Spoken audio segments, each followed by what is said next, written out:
Hey friends, இந்த வீடியோவில் நம்ம 1 ஏப்ரல் 2026 எந்த மாதிரியான சேஞ்சஸ்லாம் அமலுக்கு வருது அப்படிங்கிற தகவல் தான் பார்க்க போகிறோம்.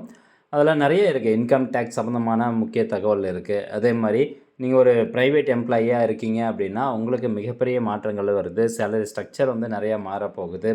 தென் நெக்ஸ்ட்டு இப்போ நீங்கள் பேன் கார்டு வந்து அப்ளை பண்ண போகிறீங்க அப்படின்னாலும் நிறைய சேஞ்சஸ் இருக்குது. ஸோ இது போன்ற பல தகவல் இந்த வீடியோவில் இருக்கும். ஸோ முடிஞ்சளவுக்கு நிறைய பேருக்கு ஷேர் பண்ணுங்கள். நீங்களும் இந்த இன்ஃபர்மேஷனை ஃபுல்லாக பாருங்கள். கண்டிப்பாக பயனுள்ளதான ஒரு தகவல். முதலாவதாக நம்ம எதை பற்றி பார்க்க போகிறோம்னா, மேஜர் இன்கம் டேக்ஸ் ஓவர்ஹாலிங் அப்படின்னு சொல்லியிருக்கிறாங்க. கிட்டத்தட்ட வந்து 65 வருஷத்துக்கு அப்புறமா இப்போ வந்து இன்கம் டேக்ஸில் ஒரு புதுவிதமான மாற்றங்கள் வரப்போகுது. ஏற்கனவே இன்கம் டேக்ஸ் 1961 ஆக்டில் பார்த்தீங்கன்னா மொத்தம் 819 செக்ஷன் வந்து இருக்குது. இப்போது அதை ரெடியூஸ் பண்ணி 536 ஆக்கிட்டாங்க.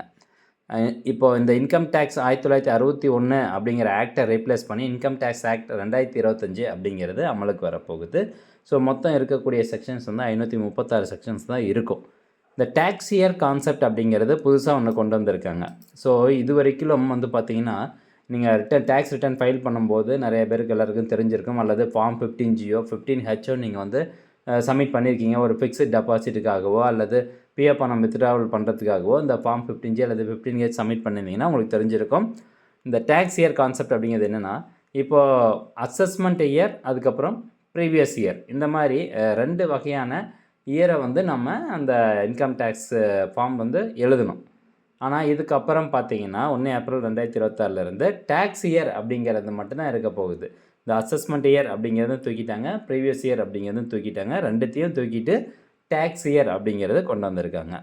இப்போது நீங்கள் ஓல்டு டேக்ஸ் ரெஜிமி வந்து செலக்ட் பண்ணியிருக்கீங்க அப்படிங்கிற பட்சத்தில் உங்களுக்கு டிடக்ஷன்ஸ் பார்த்தீங்கன்னா இன்க்ரீஸ் பண்ணியிருக்கிறாங்க. மீன்ஸ் ஒரு பாசிட்டிவ் நியூஸ் இது. என்ன அப்படின்னு கேட்டிங்கன்னா, நியூ டேக்ஸ் ரெஜிமியில் உங்களுக்கு தெரியும் 12 லட்ச ரூபா வரைக்கும் டேக்ஸ் கிடையாது. அதுக்கு மேலே மெடிக்கல் ரிலேட்டடு ஒரு 75,000 12,75,000 வரைக்கும் நம்ம டேக்ஸ் செலுத்த தேவையில்லை. உங்களுடைய சேலரி 12.75 லேக்குள்ளே இருந்துச்சு அப்படின்னா கட்டாயம் நீங்கள் நியூ டேக்ஸ் ரெஜிமிக்கு போகிறது நல்லது. அதுவே உங்களுடைய சேலரி வந்து 12.75 லேக்ஸ்க்கு மேலே இருந்து நீங்கள் ஹவுஸ் ரெண்ட் அலவன்ஸ் எல்லாம் வந்து மீன்ஸ் லோன் எடுத்திருக்கீங்க அப்படின்னாலும் நீங்கள் வந்து இந்த ஓல்ட் டேக்ஸ் ரெஜிமிலே இருக்கிறது தான் நல்லது. அதாவது 20 லேக்ஸ் வரைக்கும். அதை பற்றி தனியாக நம்ம சேனல் ஒரு வீடியோ போடுவோம். இப்போது இந்த ஓல்ட் டேக்ஸ் ரெஜிமியில் தான் சில்ட்ரன் எஜுகேஷன் அலவன்ஸுக்கு அமௌண்ட் வந்து இன்க்ரீஸ் பண்ணியிருக்கிறாங்க. எப்படின்னா, இப்போ ஏற்கனவே ஒரு மாதத்துக்கு 100 ரூபா தான் சில்ட்ரன் எஜுகேஷன் அலவன்ஸு நம்ம டேக்ஸில் வந்து காமிக்க முடியுது. இப்போ அதை உயர்த்தியிருக்காங்க. 100 ரூபாயிலிருந்து ஒரே அடியாக 3000 வரைக்கும் உயர்த்தியிருக்காங்க. ஸோ 3000 வரைக்கும் நம்ம டேக்ஸில் காமிச்சிக்கலாம். ஒரு குழந்தைக்கு 2 குழந்தையாக இருக்கும் பட்சத்தில் நீங்கள் 6000 ரூபா காமிச்சிக்கலாம் ஒரு மாதத்துக்கு இது. அதே மாதிரி ஹாஸ்டல் அலவன்ஸ் பார்த்தீங்கன்னா ஒரு குழந்தைக்கு 300 ரூபா வரைக்கும், அதே ஒரு மாதத்துக்கு இப்போது 9000 ரூபா வந்து உயர்த்தியிருக்கிறாங்க. ஏற்கனவே இருக்கக்கூடிய டேக்ஸ் ரெஜிமியில் வந்து ஒரு மாதத்துக்கு 300 ரூபா தான் காமிக்க முடியும் டேக்ஸில். இப்போது ஒரு மாதத்துக்கு 9000 ரூபா ஏற்றிருக்காங்க.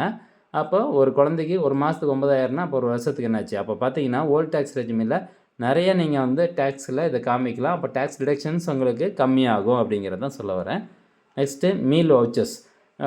இப்போது இருக்கக்கூடிய ரெஜிமியில் வந்து ஒரு மீல் 50 ரூபா வரைக்கும் தான் லிமிட் இருக்குது டேக்ஸில் காமிக்க முடியும். ஆனால் நீங்கள் இதுக்கப்புறம் 1 ஏப்ரல் 2026 200 ரூபா வரைக்கும் காமிச்சிக்கலாம். முக்கியமாக அச்சாரிய எக்ஸ்பென்ஷன், ஹவுஸ் ரெண்ட் அலவன்ஸ் வந்து எக்ஸ்பென்ஷன் பண்ணியிருக்கிறாங்க. உங்களுடைய அச்சாரியாவில் 50% தொகையை நீங்கள் வாடகைக்கு நான் செலுத்துகிறேன் அப்படின்னு டேக்ஸில் கணக்கு காமிக்கலாம். ஆனால் ஒரு வருஷத்துக்கு 1 லட்ச ரூபாய்க்கு மேலே நீங்கள் வாடகை செலுத்துகிற மாதிரி இருந்துச்சு அப்படின்னா கண்டிப்பாக அந்த வீட்டு உரிமையாளர்னுடைய பேன் கார்டு அவசியம் அப்படின்னு சொல்லியிருக்கிறாங்க. ஸோ ஏற்கனவே பார்த்திங்கன்னா டெல்லி, மும்பை, கொல்கத்தா, சென்னை வந்து இருந்துச்சு. இப்போ அது கூடவே பெங்களூரு, பூனே, ஹைதராபாத், அகமதாபாத், ஸோ இந்த மாதிரியான சிட்டியில் இருக்கக்கூடிய நபர்களும் நீங்கள் 50% உங்களுடைய அச்சாரிய தொகை இப்போது 2 லட்ச ரூபா இருக்குது அப்படின்னா 1 லட்ச ரூபா வரைக்கும் ஹவுஸ் ரெண்ட் காமிச்சிக்கலாம். சாரி 2 லட்ச ரூபா இருக்குன்னா 1 லட்ச ரூபா வரைக்கும் காமிச்சிக்கலாம். அதே அச்சாரியா உங்களுக்கு 5 லட்சம் இருந்ததுன்னா 2 லட்ச ரூபா வரைக்கும் நீங்கள் ஹவுஸ் ரெண்ட் காமிச்சிக்கலாம். ஓகே. இப்போது நிறையா ஃபார்ம்ஸ் வந்து பார்த்திங்கன்னா இந்த இன்கம் டேக்ஸில் ரிவைஸ் பண்ணியிருக்கிறாங்க. அதே மாதிரி எக்ஸ்டெண்டட் டெட்லைன்ஸ் ஐடிஆர் ஃபைல் பண்ணுறதுக்கான அந்த டெட்லைன் இப்போ 31 ஆகஸ்ட் வரைக்கும் சொல்லியிருக்காங்க. ITR 3 அண்ட் ITR 4க்கு பார்த்தீங்கன்னா 31 ஆகஸ்ட்டுக்குள்ளார ஐடிஆர் ஃபைல் பண்ணிடணும் அப்படின்னு சொல்கிறாங்க. இது இன்கம் டேக்ஸ் ரூல்ஸ். நம்ம அப்படியே அடுத்து வந்து பேங்கிங் அண்ட் டிஜிட்டல் பேமெண்ட் ரூல்ஸ்க்கு வந்து வருவோம். இப்போது மேண்டட்டரி 2 ஃபேக்டர் அத்தன்டிகேஷன் 2FA அப்படிங்கிறது கொண்டு வராங்க 1 ஏப்ரல் 2026 இப்போ நம்ம எஸ்எம்எஸ் மூலமாக ஓடிபி வச்சு வெரிஃபை பண்ணிகிட்ருக்கோம் பேங்க்னுடைய எல்லா ப்ராசஸ்க்கும். ஆனால் இதுக்கப்புறம் கண்டிப்பாக வந்து பயோமெட்ரிக் வெரிஃபிகேஷன் நடக்கும் அல்லது ஹார்ட்வேர் டோக்கன் அப்படின்னு சொல்கிறாங்க. எப்படி வந்து ஆர்எஸ்ஏ அத்தன்டிகேஷன் அப்படிங்கிறது ஒன்று இருக்குது. ஸோ அந்த மாதிரியே ஹார்ட்வேர் டோக்கன் அப்படின்னு ஒன்று இருக்கும். அந்த டோக்கன் நம்பரை நீங்கள் என்டர் பண்ணால் மட்டும்தான் அத்தன்டிகேஷன் வந்து ஆகும்.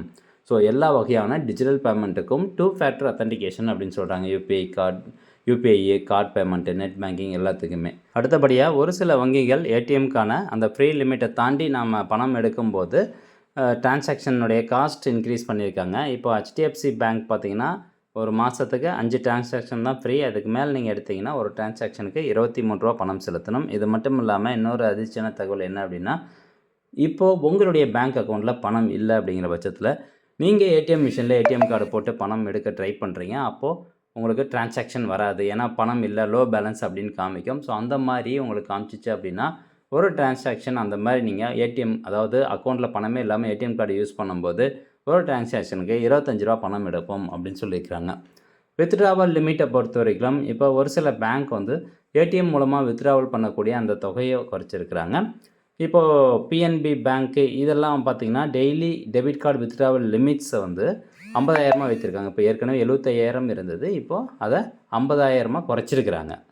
அடுத்ததாக இன்வெஸ்ட்மெண்ட் அண்ட் மார்க்கெட் ரூல்ஸ். இப்போ நீங்கள் ஷேர் மார்க்கெட்டில் இருக்கீங்க அல்லது ஒரு சவரன் கோல்டு பாண்டு வாங்கி வச்சுருக்கீங்க அப்படின்னா டேக்ஸ் வந்து கொண்டு வந்திருக்காங்க. அந்த டேக்ஸ் யாருக்கு அப்ளிகபிளோ ஆகும் அப்படிங்கிற பட்சத்தில் பார்த்தீங்கன்னா, இப்போது நீங்கள் ஒரிஜினல் பையராக இருக்கீங்க, சவரின் கோல்டு பாண்டு டைரெக்டாக நீங்கள் மார்க்கெட்டில் வாங்கியிருக்கீங்க. அந்த கோல்டு பாண்ட் ரிலீஸ் பண்ண ஒரு பர்டிகுலர் டைம்லைன் கொடுப்பாங்க இல்லையா, அந்த பாண்டு தேதியில் நீங்கள் பாண்டு வாங்கியிருந்தீங்க அப்படின்னா நீங்கள் நடுவில் விற்றாலும் உங்களுக்கு டேக்ஸு பிடிக்க மாட்டாங்க. கேபிட்டல் கெயின்ஸ் வந்து இருக்காது. அதே நீங்கள் அந்த சவரின் கோல்டு பாண்டை இன்னொருத்தர்கிட்டருந்து வாங்கியிருக்கீங்க அப்படிங்கும்போது வாங்கிட்டு அந்த மெச்சூரிட்டி ஆகிறதுக்கு முன்னாடியே நீங்கள் அந்த பாண்டை சேல் பண்ணீங்க அப்படின்னா அதுக்கு கேபிட்டல் கெயினுக்கு டேக்ஸ் இருக்குது. அதுவும் 30% டேக்ஸ் இருக்குது.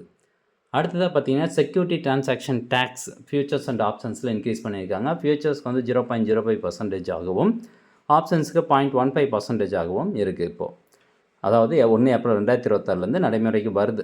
Share buyback. இப்போ நீங்கள் ஒரு ஷேரை வந்து பைபேக் பண்ணுறீங்க அப்படின்னாலும் அதுலேயும் டேக்ஸ் அப்ளிகபிள் ஆகுது. கேபிட்டல் கெயின்ஸுக்கு டேக்ஸ் அப்ளிகபிள் அப்படின்னு சொல்கிறாங்க. நெக்ஸ்ட்டு பேன் கார்டு அண்ட் ட்ராவலை பற்றி கண்டிப்பாக நம்ம தெரிஞ்சுக்கணும். இப்போது 31 மார்ச் 2026 வரைக்கும் பார்த்தீங்கன்னா, இப்போ நீங்கள் புதுசாக பேன் கார்டுக்கு அப்ளை பண்ணுறீங்கன்னா உங்களுடைய ஆதார் கார்டை வச்சு நீங்கள் பேன் கார்டுக்கு அப்ளை பண்ணிக்கலாம். ஆனால் 1 ஏப்ரல் 2026 உங்களுடைய ஆதார் கார்டு மட்டும் பத்தாதுங்க.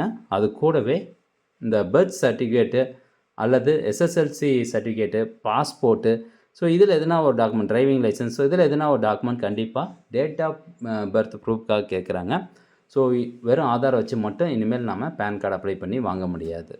நெக்ஸ்ட்டு டிசிஎஸ் ரிடக்ஷன் வந்து பண்ணிருக்காங்க. அதாவது டேக்ஸ் கலெக்டட் அட் சோர்ஸ். இப்போது ஃபாரின் எஜுகேஷன் அண்ட் மெடிக்கல் ட்ரீட்மெண்ட்டுக்கான அந்த டேக்ஸ் கலெக்ஷன் அட் சோர்ஸில் பார்த்திங்கன்னா 5% வந்து 2% குறைச்சிருக்கிறாங்க.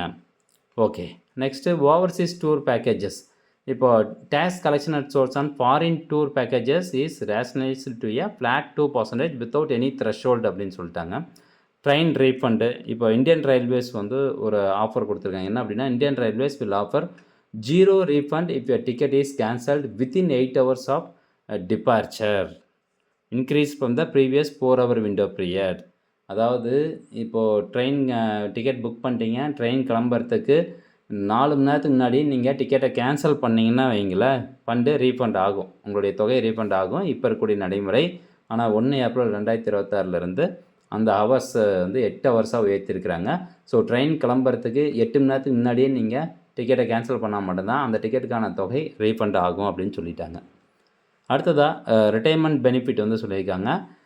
இபிஎஃப் அண்ட் என்பிஎஸ் இதுக்கான கான்ட்ரிபியூஷன், எம்ப்ளாயர் கான்ட்ரிபியூஷனுடைய கேபிட்டல் 7.5 லட்சம் ரூபாய்க்கு மேலே இருந்துச்சு அப்படின்னா டேக்ஸ் பே பண்ணணும். இபிஎஃப், என்பிஎஸ், அதே மாதிரி சூப்பர் ஆனிவேஷனுக்கான கான்ட்ரிபியூஷன் 7.5 லட்சம் ரூபாய்க்கு மேலே இருந்ததுன்னா கண்டிப்பாக டேக்ஸ் பிடிப்போம் அப்படின்னு சொல்லியிருக்கிறாங்க. நெக்ஸ்ட்டு இபிஎஃப்ஓ 3.0 வந்து கொண்டு வராங்க. அதாவது withdrawals are simplified into 3 category, essential, housing, special, அந்த மாதிரியான ஒரு 3 கேட்டகரியை தான் சிம்பிளிஃபை பண்ணி வச்சுருக்காங்க. முதல்ல வந்து கிட்டத்தட்ட ஒரு 13-14 கேட்டகரி வந்து இருந்துச்சு. இப்போ இபிஎஃப்ஓ 3.0 அப்படிங்கிற ஸ்கீமில் வந்து பார்த்திங்கன்னா மொத்தம் 3 கேட்டகரி ஆக்கிட்டாங்க. அதே மாதிரி எந்த கேட்டகரிக்கும் பாஸ்புக்கெலாம் தேவையில்லை, செக்லீப் தேவை கிடையாது, நெக்ஸ்ட்டு வந்து ரொம்ப நாள் வெயிட் பண்ணிகிட்டு இருக்கணும் அப்படிங்கிற அவசியம் கிடையாது. உடனடியாக வித்ட்ரால் ஆகும். எலிஜிபிலிட்டி ஃபார் ஹவுசிங் அட்வான்சஸ் வந்து 5 years to 3 years வந்து குறைச்சிருக்கிறாங்க. இப்போ நீங்கள் வீட்டுக்காக வீடு கட்டுறதுக்காக ஹவுசிங் அட்வான்ஸ் வாங்குறீங்க, பிஎஃப்பில் வித்ட்ராவல் பண்ணுறீங்க அப்படின்னா, அது 5 வருஷமாக இருந்துச்சு. முதல்ல 5 வருஷம் பிஎஃப் அக்கௌண்ட்டில் மெம்பராக இருக்கணும் அப்படின்னு சொல்லியிருந்தாங்க. இப்போ அதை குறைச்சி 3 வருஷமாக ஆக்கியிருக்காங்க. நெக்ஸ்ட்டு 50% வேஜ் ரூல்ஸ் கொண்டு வந்திருக்காங்க. இப்போது புதுசாக வந்திருக்கக்கூடிய கோட் ஆன் வேஜஸ் ரூல்ஸ் படி வந்து பார்த்திங்கன்னா, உங்களுடைய பேசிக் ப்ரைவேட் எம்ப்ளாயீஸுக்கு நீங்கள் கண்டிப்பாக தெரிஞ்சுக்கணும். ப்ரைவேட் கம்பெனியில் வேலை பார்க்கக்கூடிய எம்ப்ளாயீஸ், அதாவது உங்களுடைய சிடிசியில் 50% தொகை வந்து பேசிக்காக இருக்கணும்.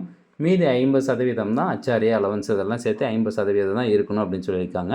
ஸோ இந்த மாதிரி பேசிக் வந்து 50% ஆக்கும்போது உங்களுக்கு கைக்கு கிடைக்கக்கூடிய தொகை ஒரு 3%லேருந்து 7% வரைக்கும் குறையும். ஆனால் அந்த குறையக்கூடிய தொகை எங்கே போகும் அப்படின்னா, உங்களுடைய பிஎஃப் அக்கௌண்ட்டு, அதுக்கப்புறம் கிராஜுவிட்டியில் போய் அக்கௌண்ட்மெண்ட் ஆகும். அந்த மாதிரி அக்கௌண்ட்மெண்ட் ஆகும்போது உங்களுக்கு ஒரு லாங் டேர்மில் நல்ல பெனிஃபிட் கிடைக்கும் அப்படின்னு சொல்லியிருக்காங்க. ஓகே, நெக்ஸ்ட்டு பார்த்தீங்கன்னா, ப்ரைவேட் கம்பெனியில் வேலை பார்க்கக்கூடிய எம்ப்ளாயீஸ்க்கு 48 hour full and final settlement அப்படின்னு சொல்கிறாங்க. அதாவது F&F செட்டில்மெண்ட் அப்படின்னு சொல்லுவோம். இப்போ நீங்கள் ஒரு கம்பெனியில் வந்து ரிட்டையர்மெண்ட் ஆகிட்டீங்க அல்லது ரிசைன்மெண்ட்டு போகிறீங்க. ரிசைன்மெண்ட்டு நோட்டீஸ் பீரியட்லாம் முடிச்சுட்டு லாஸ்ட் டே ஒர்க்கிங் முடிச்சுட்டு கிளம்புன அன்னையிலேருந்து அந்த ஹவர்ஸ்லேருந்து அடுத்த ஒரு 48 hours உங்களுக்கான ஃபைனல் செட்டில்மெண்ட் அந்த கம்பெனி கொடுத்துடணும் அப்படின்னு சொல்லியிருக்காங்க. ஸோ இப்போலாம் வந்து 4 மாதம் ஆகும், 6 மாதம் ஆகும், ரொம்ப மாதம் கூட எடுத்துக்குவாங்க. பட் இப்போது 48 hours உங்களுக்கு ஃபைனல் செட்டில்மெண்ட் கொடுத்துடணும் அப்படின்னு சொல்லியிருக்காங்க. பட் கிராஜுவிட்டி பொறுத்த வரைக்கும் 30 day டைம் லைன் பீரியட் தான். 30 நாள் கழிச்சு தான் உங்களுக்கு கிராஜுவிட்டி கிடைக்கும். ஸோ புது கிராஜுவிட்டி அண்ட் லீவ் பெனிஃபிட்ஸ் வந்து பார்த்திங்கன்னா, இப்போ ஃபிக்ஸட் டைம் எம்ப்ளாயீஸ்க்கும் வந்து பார்த்திங்கன்னா கிராஜுவிட்டி சொல்லியிருக்கிறாங்க.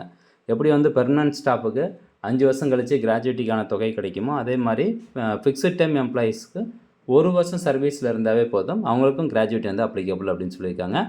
லீவ் என்கேஷ்மெண்ட், இப்போ உங்களுடைய லீவ் பேலன்ஸ் 30 நாளைக்கு மேலே இருக்குது அப்படின்னா அதை என்கேஷ் பண்ணிடலாம். என்கேஷ் பண்ணக்கூடிய வசதி வந்து இப்போ கொண்டு வந்திருக்கிறாங்க. லீவ் எலிஜிபிலிட்டி, ஒரு கம்பெனியில் ஏர்ன்டு லீவ் எலிஜிபிலிட்டி பார்த்திங்கன்னா 180 நாளுக்கு மேலே சர்வீஸில் இருந்தாவே போதும், உங்களுக்கான ஏர்ன்டு லீவ் எலிஜிபிலிட்டி கிடச்சிரும். இப்போ இருக்கக்கூடிய எலிஜிபிலிட்டி வந்து 240 days அப்படின்னு சொல்லியிருக்கிறாங்க. Over time and working hours, இப்போ நீங்கள் அந்த கம்பெனியினுடைய ஒர்க்கிங் ஹவர்ஸ் தாண்டி ஒர்க் பண்ணுறீங்க அப்படின்னா, கம்பெனி உங்களுக்கு எவ்வளோ ஒரு நாளைக்கு சம்பளம் நிர்ணயம் பண்ணியிருக்காங்களோ அதை டபுள் மடங்காக கொடுக்கணும் அப்படின்னு சொல்கிறாங்க. ஒர்க் பீக் ஃப்ளெக்சிபிலிட்டி வந்து இப்போ ஒரு வாரத்துக்கு 48 மணி நேரம் கணக்கு. ஸோ அந்த வகையில் கம்பெனி நினச்சா அந்த எம்ப்ளாயி வந்து வாரத்துக்கு 4 நாள் மட்டும் வேலை செய்ய வைக்கலாம். அதாவது ஒரு நாளைக்கு 12 மணி நேரம், அப்போ 4 நாளைக்கு 48 மணி நேரம் மட்டும் அந்த எம்ப்ளாயி வேலை செஞ்சால் போதும் அப்படின்னு சொல்லியிருக்காங்க. 12 hour ஷிஃப்ட் வந்து இம்ப்ளிமெண்ட் பண்ணலாம் அப்படின்னு சொல்லியிருக்காங்க. ஸோ ஃப்ரெண்ட்ஸ், இந்த மாதிரி நிறைய சேஞ்சஸ் வந்து இருக்குது. இந்த சேஞ்சஸில் எதனா உங்களுக்கு சந்தேகம் இருந்துச்சு அப்படின்னா கீழே கூடிய கமெண்ட் செக்ஷனில் கமெண்ட் பண்ணுங்கள். அதுக்கு தனியாக நம்ம சேனலில் வீடியோ அப்லோட் பண்ணுறோம். இந்த தகவலை முடிஞ்சவங்க நிறைய பேருக்கு ஷேர் பண்ணுங்கள். மீண்டும் அடுத்த ஒரு நல்ல பதிவில் சந்திக்கலாம். நன்றி, வணக்கம்.